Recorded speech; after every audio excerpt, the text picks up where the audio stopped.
Greetings, I'm Walter D. Donnie Kennedy. I'm Chief of Heritage Operation for the Sons of Confederate Veteran, and this is part one of our July Commander's Comment. And we're here with Commander-in-Chief Paul Gramlin of the Sons of Confederate Veterans. And Hello, Donnie. I think, Paul, this is our first segment, but this is the last month as you being Commander-in-Chief. So it's been 2 years, and it seems like it's gone by just like that. Yep. Other respects, it seems like it's been an eternity. That's right.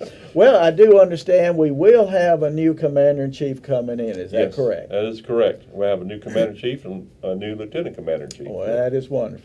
And as far as I know, each one of the candidates that I've talked with, they've all said they want to continue what we're doing here as Commander's Comment with the Confederate Legion. Is that correct? That is correct. They want to make sure that everything that we've started in the past 2 years, the Southern Victory Campaign, Make Dixie Great Again, Confederate Legion, Southern Defender, everything that we've done in the past 2 years, both of these gentlemen have said they want to continue that on into the next couple of administrations, actually. Good. Well, I remember when you first was nominated and elected, you said we've got to take back the narrative, and you said this is a long-term effort.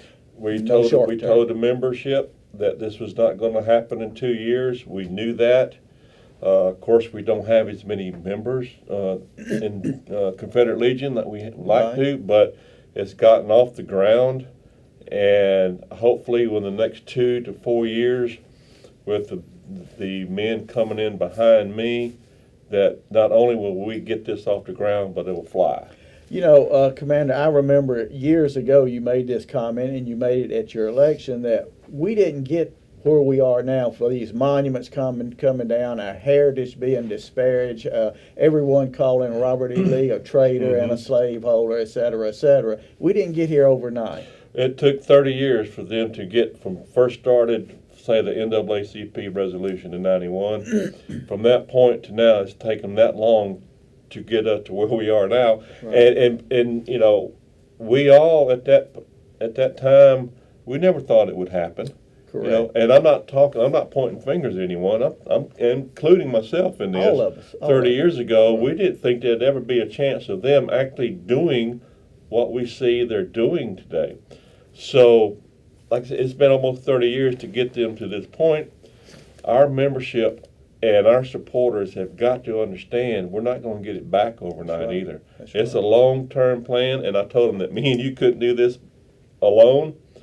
And so it's something we're going to continue to do.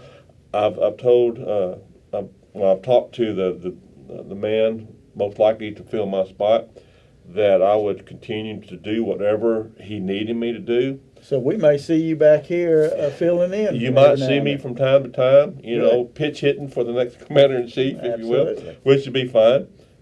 So it's going to take, it's like I said, it's a long-term situation. And as long as our membership and our supporters understand that, believe me, they all want it now. Of course, the now generation, they want everything right now. We know that doesn't happen like that. Not in life. No, not so in real life. So we'll keep, like Chief Dan George said, we endeavor to persevere. Endeavor to persevere.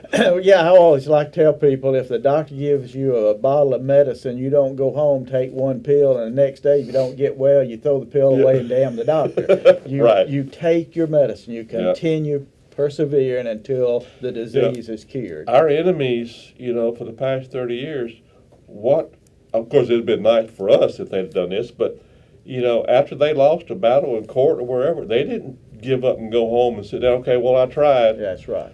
There's different players. That's right. But they still, their organizations have been coming after us for 30 years, and they've had different players take others' positions. Right. So they've been at it. So we've got to make sure that we don't, you know, if we lose a battle here or there, in court or wherever, that we don't throw up our arms and say, well, I tried, and go sit down in the easy chair and flick on the TV. You know, you mentioned that in the next issue of the Confederate Veteran and Forward the Colors, I'm addressing that very issue. and I hope everybody will read that, because our enemies are revolutionaries. Yes. A revolutionary does not give up. Look at the VC in Vietnam. They didn't give up. No. They never won a battle. You realize that. Right. They never beat the American But soldiers. they didn't give up. But who won the war? And Yeah. we've got to think more like that. We've been reactionaries. We reacted to our enemy instead of making them react to us. Well, speaking of which, one of the ways we can get our enemy to react to us is by keeping our membership informed. Now, I think that you and I have experienced this, that we believe that there has been a lack of knowledge about what's going on. A lack of knowledge being communicated to the Correct. membership. Correct. Basically. Well, now, the Confederate Veteran is a wonderful piece of material that our members can use to keep up with what's going on. Have you had any experience with that? I've had a lot of experience. Did I throw you a with that. softball? Well, I'm sorry. I've had a lot of experience with that, and I hate to say it, but the Confederate Veteran, if you're not on social media, and a lot of our members aren't, Right. so the ones that's probably looking at this, watching this, are not the ones that are necessarily talking about, but we have a lot of our membership that's not on social media, so the only thing that they've got to keep them in tune with what we're doing is a Confederate Veteran magazine. That's correct. And I found out, especially within the past year and a half, several of our members do not read the magazine. Right.